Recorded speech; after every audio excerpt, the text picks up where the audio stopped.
সুপ্রিয় দর্শক, খবর পড়ছি আমি সাইফুল ওরফে বোবা। This is BBC London. খবর ইজ রিডিং বাই তালেরাডি মন্ডল। আসসালামু আলাইকুম। আজকে শুক্রবার। খবর পড়ছি আমি সাইফুল ওরফে বোবা। খবরটি প্রচার হচ্ছে বাংলাদেশ জেলা কুমারপাড়া থানা থেকে নয়া দিগন্ত গ্রামের বেতার কেন্দ্র থেকে।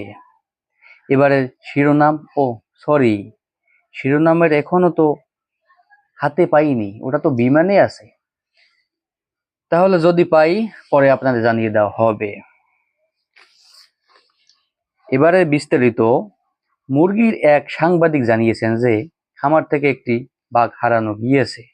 বাঘটির পরনে ছিল কালো রঙের ব্লাউজ ও হোয়াইট রঙের টি শার্ট।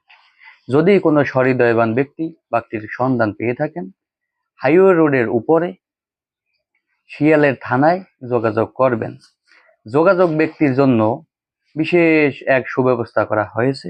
সুব্যবস্থাটি হলো সেটি বিশেষ শাস্তির ব্যবস্থা করা হয়েছে। বিল্ডিং এর ছাদ থেকে স্থানীয় পাবনা হাসপাতালে দুইটি ছাগল পাঠানো হয়েছে। ছাগল দুটি নিহত ছিল একটি, তার ভিতরে দুইটি ছিল আহত। অপর এক সাংবাদিক জানিয়েছেন যে তুরাক পাগলা নামের কামলা কিনতে গিয়েছিল। তুরাক পাগলা ক্ষিপ্ত হয়ে এক ধমক দিয়েছিল, তার দুইটি কিডনি ব্লাস্ট হয়ে গিয়েছিল। আমার জানা মতে তার বয়স ছিল 773 বছর। রোডের এক সাংবাদিক জানিয়েছে গরিব রেস্টুরেন্টে একটি সামোসা বানাতে গিয়ে সামোসাটি ব্লাস্ট হয়ে 6 জনের মধ্যে 12 জন নিহত এবং 11 জন আহত হয়েছে। আহতদের পাঠানো হয়েছে মর্গে এবং নিহতদের পাঠানো হয়েছে পাবনা হসপিটালে। এক ভুয়া সাংবাদিক জানিয়েছেন যে তেলের পাম্পে এক বাচ্চার প্রস্রাবের স্পিডে তেলের পাম্প ট্যাঙ্কি পুরো পরিপূর্ণ হয়ে গিয়েছে। এতে তেলের পাম্পের কোনো ক্ষয়ক্ষতি হয়নি। এবার শুনবেন খেলাধুলার সংবাদ।